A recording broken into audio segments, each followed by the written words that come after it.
اس جگہ کو گھیر لیتے ہیں، پروانہ وار فرشتے اس جگہ کو گھیر لیتے ہیں، اور شاعر کہتا ہے ناز کرتے ہیں ملک ایسی زمین پہ اسعد، ناز کرتے ہیں ملک ایسی زمین پہ اسعد جس پہ دو چار گھڑی ذکر خدا ہوتا ہے۔ گویا کہ فرشتے ہم اور آپ پر ناز کر رہے ہیں۔ ہمارا اور آپ کا یہاں پہ بیٹھنا، یہاں پہ آنا صرف ایک مقصد ہے، وہ اللہ اور اس کے رسول کی محبت میں ہم سب یہاں آئے ہوئے ہیں۔ اور اللہ تعالیٰ نے جو ہمیں اور آپ کو جو دولت عطا فرمایا ہے، ایمان کی عظیم الشان دولت، پھر ایمان کے ساتھ ساتھ اللہ تعالیٰ نے اپنے محبوب، اپنے لاڈلے رسول، اپنے چہیتے نبی کی امت پیدا فرمایا، اس پہ جتنا بھی اللہ کا شکریہ ادا کیا جائے وہ کم ہے۔ یہ تو وہ پیغمبر ہے جن کے بارے میں پچھلی کتابوں میں بڑا تذکرہ ہے۔ سیدنا ابوبکر صدیق رضی اللہ عنہ ملک شام گئے ہوئے تھے تجارت کی غرض سے، وہاں انہوں نے خواب دیکھا۔ اس خواب کی تعبیر جاننے کے لیے وہ ایک بڑے عالم، بڑے جانکار بحیرہ راہب سے رابطہ کیا۔ بحیرہ نے ان کے پورے خواب کو سنا، ان کی بات کو سنا۔ بحیرہ راہب نے کہا کہ ابوبکر عنقریب آپ کے مکے میں ایک پیغمبر مبعوث ہونے والے ہیں جن کے زمانے میں آپ ان کے وزیر ہوں گے، اور ان کے وصال کے بعد آپ ان کے خلیفہ ہوں گے۔ سیدنا ابوبکر صدیق رضی اللہ عنہ فرماتے ہیں، علامہ جلال الدین سیوطی نے اپنی کتاب خصائص کبریٰ میں لکھا ہے کہ صدیق اکبر رضی اللہ عنہ نے اس خواب کو چھپائے رکھا، کسی سے ظاہر نہیں کیا۔ جب مکے آئے، نبی پاک صلی اللہ علیہ وسلم نے نبوت کا اعلان فرمایا، آپ بھی پہنچے۔ آپ نے پوچھا، اے محمد، آپ کے پاس اس پیغمبری کی کوئی دلیل ہے، کوئی ثبوت ہے؟ اللہ کے نبی نے ارشاد فرمایا صلی اللہ علیہ وآلہ وسلم، ابو بکر، اس پیغمبری کی، اس نبوت کی دلیل وہ خواب ہے جو تم نے ملک شام میں دیکھا ہے۔ قربان جاؤ آقا کی ذات پر کہ خواب صدیق اکبر نے ملک شام میں دیکھا، تعبیر بحیرہ سے پوچھ کر کے آئے اور بتا رہے ہیں ہمارے آقا صلی اللہ علیہ وسلم۔ اور صحابہ نے پوچھا، یا رسول اللہ متی وجبت لک النبوۃ، آپ پہ نبوت کب واجب ہوئی؟ اللہ تعالیٰ نے نبوت سے کب سرفراز فرمایا؟ فرمایا وَآدَمُ بَيْنَ الرُّوحِ وَالْجَسَدِ، ترمذی شریف کی روایت ہے، حدیث نمبر 3609۔ فرمایا کہ جب آدم روح اور جسم کے درمیان تھے، یعنی ابھی آدم کے بننے کی تیاری ہو رہی تھی، اللہ تعالیٰ نے اسی وقت ہمیں سرفراز فرما دیا نبوت سے۔ ہم تو اس عالی مقام پیغمبر کی امت میں ہیں۔ اور روح البیان میں لکھا ہوا ہے، سیدنا جبرائیل امین نے تشریف لائے نبی پاک صلی اللہ علیہ وسلم کے پاس۔ آپ نے پوچھا ہے جبرائیل تمہاری عمر کتنی ہے؟ جبرائیل نے کہا ہے یا رسول اللہ مجھے نہیں پتا، مجھے نہیں پتا میری عمر کتنی ہے، البتہ اتنا میں جانتا ہوں کہ چوتھے حجاب میں ایک نورانی ستارہ ہے جو 70,000 برس کے بعد چمکتا ہے۔ سنیے گا غور سے، جبرائیل نے فرمایا یا رسول اللہ اتنا میں جانتا ہوں کہ چوتھے حجاب میں ایک نورانی ستارہ ہے جو 70,000 برس کے بعد چمکتا ہے. میں نے اس کو 72,000 بار چمکتے ہوئے دیکھا ہے. اللہ کے نبی نے ارشاد فرمایا اے جبرائیل مجھے میرے رب کی قسم وہ چمکنے والا ستارہ میں ہوں. مجھے میرے رب کی عزت کی قسم وہ جو ستارہ تم نے چمکتے ہوئے دیکھا وہ ستارہ میں ہوں. قربان جاؤں اپنے آقا پہ. اللہ نے جنہیں ہمارے لیے بھیجا فخر کرے جتنا فخر کرے کم ہے کہ اللہ نے اپنے چہیتے نبی اپنے لاڈلے نبی کو امت میں پیدا فرمایا اور جن کا تذکرہ جن کی صفات جن کے بیانات جن کے افکار و خیالات جن کے اخلاق جن کے تمام زندگی کے پہلوؤں کا ذکر کرنا. ایک دنیا کے بڑے سے بڑے لوگ بھی عاجز و قاصر ہیں. لوگ ہر زبان میں نبی کی سیرت لکھ رہے ہیں. صبح قیامت تک لکھتے رہیں گے. شعراء نبی کے شان میں نعت پاک پڑھ رہے ہیں لیکن کوئی ان کا حق ادا نہیں کر پائے گا. اور چند شعراء نے ایسی ایسی باتیں کہیں کہ ایک جملے میں گویا کہ شریعت کو پورے سمیٹ دیا. علامہ اقبال نے فرمایا کہ محمد سے وفا تو نے تو ہم تیرے ہیں. کہ محمد سے وفا تو نے تو ہم تیرے ہیں. یہ جہاں چیز ہے کیا یہ جہاں چیز ہے کیا لوح و قلم تیرے ہیں. دنیا کیا چیز ہے؟ اگر تو نے نبی پاک صلی اللہ علیہ وسلم کو اپنا بنا لیا تم نے ان کی اطاعت کر لیا تو یہ دنیا کیا چیز ہے؟ لوح محفوظ جہاں انسانوں کی تقدیر لکھی ہوئی ہے. رب تعالیٰ کی سب کچھ تمہارا. یہ دنیا کیا چیز ہے؟ لوح و قلم تیرے ہیں. تو اللہ تعالیٰ نے ہمیں اس پیغمبر کی امت سے پیدا فرمایا. اور شاعر کہتا ہے حسن یوسف دم عیسیٰ ید بیضا داری. حسن یوسف دم عیسیٰ ید بیضا داری آنچ خوباں ہما دارن تو تنہا داری. کہ حضرت یوسف کا حسن اور حضرت عیسیٰ کا دم حضرت عیسیٰ کا مردوں کو زندہ کر دینا ید بیضا داری. حضرت موسیٰ کلیم اللہ کا عصا فرمایا آنچ خوباں ہما دارن. یہ جو خوبیاں ہیں ہر ایک کے پاس الگ الگ تھی. اے پیغمبر یہ تمام خوبیاں لوگوں کے پاس الگ تھی. آنچ خوباں ہما دارن تو تنہا داری. اے پیغمبر آپ کے پاس یہ تمام ذکر تنہا ہے. آپ تنہا. حضرت یوسف کا حسن بھی آپ کے پاس ہے. حضرت موسیٰ کلیم اللہ کا جو عصا ہے اس کی طاقت ہے وہ بھی آپ کے پاس ہے. حضرت عیسیٰ کا جو دم عیسیٰ ہے اس کی بھی طاقت آپ کے پاس ہے. یہ تمام کے تمام یہ مل کے ہے ید بیضا داری آنچ خوباں ہما دارن تو تنہا داری. عزیزان ملت اسلامیہ نبی کے مقام کو اگر جاننا ہے آپ کو ایک واقعہ بتاؤں. خطبات اعجاز میں لکھا ہوا ہے کہ ایک یہودی عالم نبی پاک صلی اللہ علیہ وسلم کے پاس آتا ہے اور آ کے سوال کرتا ہے اے محمد روئے زمین کی سب سے اچھی جگہ کون ہے؟ روئے زمین کی سب سے بہترین جگہ کون ہے؟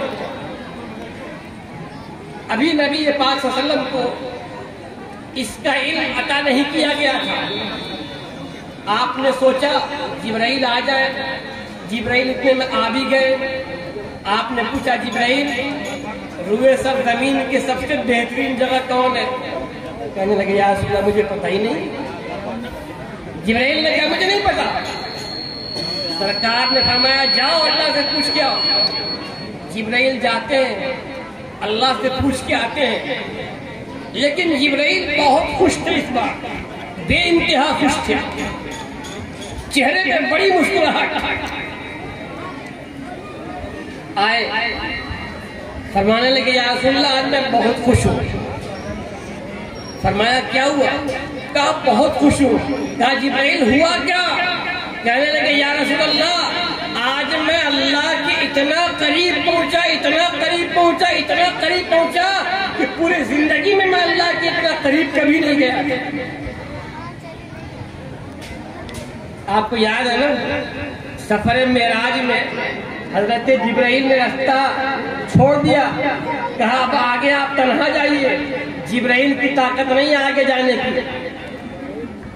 لیکن آج فرما رہے جبرائیل یا رسول اللہ آج میں اللہ سے اتنا قریب اتنا قریب اتنا قریب گیا کہ پوچھیے مت. پوچھا کتنا قریب؟ فرمانے لگے حضرت جبرائیل یا رسول اللہ اور میرے درمیان صرف 70,000 نور کے پردے حائل تھے. بس صرف 70,000 نور کے پردے حائل تھے، میں اللہ سے اتنا قریب ہو گیا.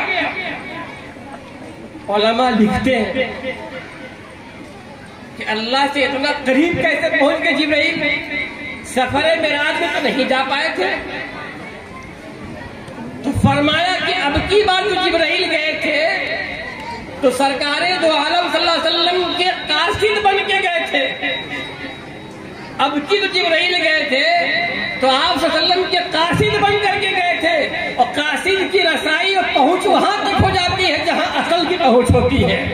تو جب جبرائیل کی رسائی وہاں تک ہو گئی تو اللہ کے نبی کی رسائی کتنی ہوگی وہ اللہ ہی جانتا ہے. اندازہ کر لیں. پھر فرمایا یا رسول اللہ فرماتا ہے روئے سرزمین کی سب سے بہترین جگہ مسجد ہے، سب سے بہترین جگہ مسجد ہے، اور سب سے خراب جگہ بازار. روئے سرزمین کی سب سے بہترین جگہ مسجد اور سب سے خراب جگہ بازار. مسجد میں انسان جاتا ہے، نماز کا بھی وقت نہیں ہوا ہوتا، جب تک وہ نماز کے انتظار میں رہتا ہے تب تک اسے عبادت کا ثواب ملتا ہے. اور پھر مسجد وہ جگہ ہے، آپ اندازہ لگا لیں حضرت امام ابو یوسف کے زمانے میں جو قاضی القضات تھے، چیف جسٹس تھے، ہارون رشید خلیفہ نے یہ قسم کھا لیا کہ میں نے اپنی بیوی کو راتوں رات اگر اپنی سلطنت سے اپنی حکومت سے باہر نہیں کیا تو میری بیوی کو 3 طلاق. ہارون رشید نے یہ قسم کھا لیا کہ میں اپنی بیوی کو راتوں رات اپنی سلطنت سے باہر نہ کیا، حکومت سے باہر نہ کیا تو میری بیوی کو 3 طلاق. آپ اندازہ کریں ہارون رشید کی حکومت اتنی بڑی تھی کہ کبھی بادل گزرا، وہ چھت پہ تھا اپنے، اس نے کہا بادل جا جہاں برسے گا اس کا خراج ہمارے پاس آئے گا. تو اب قسم تو کھا لیا، اب راتی رات اپنی بیوی کو حکومت سے باہر کیسے کرے؟ کوئی فلائٹ تو تھی نہیں، ٹرین تو تھی نہیں، رات بھر میں اپنی سلطنت سے باہر کرنا تھا. پریشان تھا، بے انتہا پریشان. آخر میں حضرت امام ابو یوسف کے پاس گیا، کہا میں بڑا پریشان ہوں، میں نے قسم کھا لیا اور اب پریشان ہوں، میری بیوی کو طلاق واقع ہو جائے گی، ایسی کوئی صورتحال نکالیے کہ طلاق واقع نہ ہو، میری قسم کی لاج بھی پوری ہو جائے. تو کہا یہ تو آسان طریقہ ہے. کہا کیا؟ کہا اپنی بیوی کو مسجد میں بٹھا دو، اپنی بیوی کو مسجد میں جا کے بٹھا دو. مسجد میں اللہ کی حکومت ہے، مسجد میں کسی کی حکومت نہیں. حالانکہ حکومت تو اللہ کی ہر جگہ ہے، لیکن ظاہری اعتبار سے فرمایا مسجد میں کسی کی حکومت نہیں، مسجد میں اپنی بیوی کو بٹھا دو، تمہاری بیوی کو طلاق واقع نہیں. لہذا اس نے اپنی بیوی کو مسجد میں بٹھا دیا اور طلاق واقع ہونے سے بچ گئے. عزیزاں ملت اسلامیہ، جب ہم نبی پاک صلی اللہ علیہ وسلم کی سیرت پڑھیں گے، ان کے اخلاق و کردار کو پڑھیں گے تو ہماری دنیا بھی اچھی ہوگی، دنیا کے بعد کی بھی زندگی اچھی ہوگی۔ آپ کو یاد ہے، آپ نے بیشتر مقررین سے یہ بات سنا ہوگا، پڑھا بھی ہوگا کہ مسجد نبوی میں بدبو آتا ہے اور آ کر کے کھڑے ہو کے پیشاب کرنے لگا، مسجد نبوی میں پیشاب کرنے لگا۔ واقعہ پتا آپ کو؟ واقعہ نہیں بتاؤں گا آپ کو۔ تو صحابہ کرام اس کو ڈانٹ کے بھگانا چاہے، آپ صلی اللہ علیہ وسلم نے روک دیا، نہیں، چھوڑ دو، آرام سے سکون سے پیشاب کر لے۔ علامہ سید سلیمان ندوی لکھتے ہیں، مجھ سے ایک انگریز نے کہا کہ تمہارے محمد نے صلی اللہ علیہ وآلہ وسلم کہ انہوں نے بدبو کو پیشاب کرنے سے نہ روک کر کے بہت بڑا کام کیا۔ اول تو یہ کہ اگر وہ اس کو بھگاتے تو وہ پوری مسجد ناپاک کر دیتا، پیشاب کرتے ہوئے دوڑتا، پیشاب کے قطرے گرتے تو پوری مسجد گندی ہو جاتی۔ اور دوسرا یہ کہ اگر اس کو روک دیتے، ایک دم سے پیشاب روک لیتا تو بیماری ہونے کا خطرہ تھا۔ ڈاکٹر کہتے ہیں کہ ایک دم سے پیشاب روکنا اچھا نہیں ہے، تو وہ بیمار ہو جاتا۔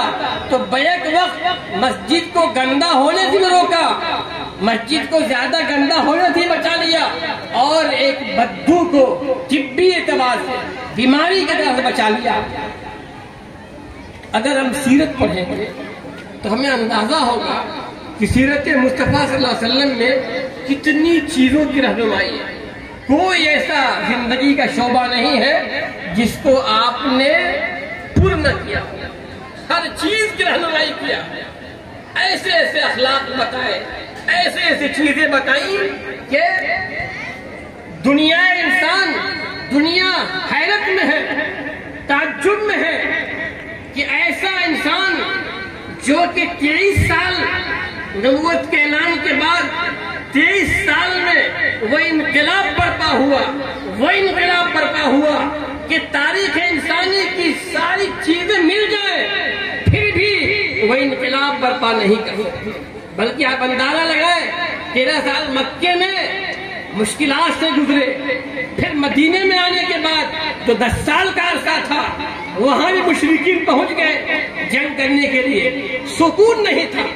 اس کے باوجود ان 23 سالوں میں جو آپ نے حدیث پاک بتایا اور قرآن کریم کی جو باتیں بتائیں اور جو عملی اعتبار سے پریکٹیکلی جو کر کے دکھایا، بڑے سے بڑا عالم، بڑے سے بڑا مفتی، بڑے سے بڑا محدث فقیہ 20 سے 25 سالوں میں بھی ان تمام حدیثوں کو پڑھ لے، اتنا آسان نہیں۔ صرف صحاح ستہ جو حدیث پاک کی 6 مشہور کتابیں ہیں، بخاری شریف، مسلم شریف، ابو داؤد شریف، ترمذی شریف، نسائی شریف، ابن ماجہ شریف، ان 6 کتابوں کو ہی پڑھنے میں ایک عالم کو ایک طویل وقت گزر جاتا ہے۔ ان 6 کتابوں کے علاوہ اور کتابوں کو تو بہت کم پڑھنے کا موقع مل جاتا ہے۔ تو ہم لوگ جب دیکھ کے پڑھ نہیں پا رہے ہیں، اور نبی کریم صلی اللہ علیہ وسلم نے نہ صرف یہ کہ بتایا بلکہ پریکٹیکلی عمل کر کے بھی دکھایا کہ کیسے کیا کیا جاتا ہے۔ چاہے آپ شادی بیاہ کو دیکھ لیں، معاشرے میں کیسے رہنا ہے، کسی کے ساتھ کیسے رہنا ہے، بیوی کے ساتھ کیسا برتاؤ کرنا ہے، تمام چیزیں بتا دیا۔ بیٹھے ہوئے آپ اس وقت تشریف لائے گھر میں، دیکھا حضرت عائشہ پانی پی رہی ہیں، تو آپ حضرت عائشہ کو پیار سے حمیرہ بولتے تھے، حمیرہ۔ فرمایا حمیرہ تھوڑا پانی بچا دینا میرے لیے بھی، تو پانی بچا دیا حضرت عائشہ نے، کہا وہ پانی دو مجھے پینے کے لیے۔ پھر پوچھا آپ نے، اے حمیرہ تم نے پانی کہاں سے منہ لگا کے پیا تھا؟ جو برتن میں تم نے منہ لگایا تھا تم نے کہاں سے لگایا تھا؟ فرمایا یہاں سے۔ تو آپ صلی اللہ علیہ وسلم نے پانی وہیں سے پیا۔ قیامت تک کی عورتوں کو، قیامت تک کے مردوں کو یہ تعلیم دے دیا کہ بیوی سے محبت یہ جورو کا غلام نہیں ہے، بلکہ یہی عین سبق ہے، معاشرے کی اصلاح کا ذریعہ ہے۔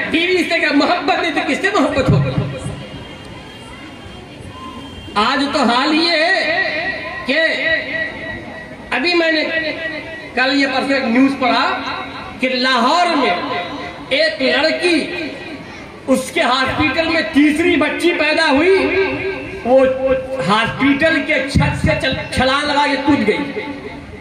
تیسری بچی پیدا ہوئی، ہاسپٹل کے چھت سے چھلانگ لگا کے کود گئی۔ وہ کیا کہ لوگوں نے کہا تھا کہ اب کی بار تمہارے بیٹا پیدا ہو، اب تو بیٹی پیدا ہو گئی، سسرال والے کیا کہیں گے، گھر والے کیا کہیں گے، مارے شرم کے، مارے حیا کے۔ تو یہ عورتوں کو جو ذہنی طور سے ٹارچر کیا جا رہا ہے، جو مینٹلی انہیں ڈسٹرب کیا جا رہا ہے، بھائی اس میں عورت کی کیا غلطی ہے؟ قرآن کریم میں اللہ تعالیٰ ارشاد فرماتا ہے یَهَبُ لِمَن يَشَاءُ إِنَاثًا وَيَهَبُ لِمَن يَشَاءُ الذُّكُورَ۔ اللہ جس کو چاہتا ہے لڑکی عطا فرماتا ہے، جس کو چاہتا ہے لڑکا عطا فرماتا ہے۔ اللہ جس کو چاہے، اس میں لڑکی کا اپنا کوئی رول نہیں ہوتا ہے، اس میں تو اللہ کی مرضی ہے۔ اللہ جسے جو چاہے دے اور اللہ جسے چاہے بے اولاد رکھے، یہ اللہ کی مرضی ہے۔ اور قربان جاؤں نبی آخر الزمان صلی اللہ علیہ وسلم پہ فرمایا کہ جس کے 3 لڑکیاں ہیں ان کو پال کے تربیت کر دے تو وہ جنت میں ایسے رہے گا۔ آپ نے انگلیوں کو ملا کے کہا کہ جنت میں میرے پڑوس میں رہے گا۔ 3 کو فرمایا، 2 کو فرمایا کہ جو 2 لڑکیوں کو پال کے تربیت کر دے جنت میں میرے ساتھ رہے گا۔ یہ اخلاق، یہ تعلیم دنیا کی کوئی چیز پیش کر سکتی ہے؟ آج جو لوگ یہ بات کر رہے ہیں عورتوں کو ان کا حق دیا جائے، خواتین کو ان کا حقوق دیا جائے، کیا اسلام سے زیادہ کسی نے حق دیا؟ حال پتہ نہیں یہودیوں کے کیا ہوتا تھا؟ جب عورتوں کو ماہواری آتی تھی، جب انہیں MC آتا تھا تو ان کو کھانے پینے سے دور کر دیا جاتا تھا، کھانا وغیرہ نہیں پکاتی تھی، ایک کمرے میں ایک گوشے میں بیٹھتی تھی جب تک انہیں ماہواری آ رہی۔ اسلام نے تو بڑے اچھے سے بتا دیا۔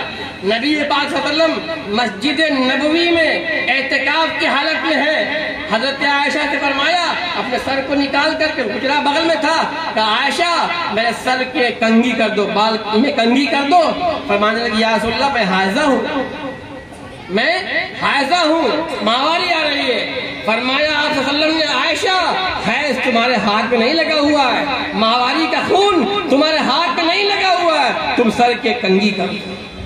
کتنی تعلیم دیا، کون سکھایا ان چیزوں کو؟ دنیا کی کوئی طاقت نہیں ہے۔ اسلام نے جو حق دیا ہے عورتوں کو دنیا کی کوئی طاقت نہیں دیا۔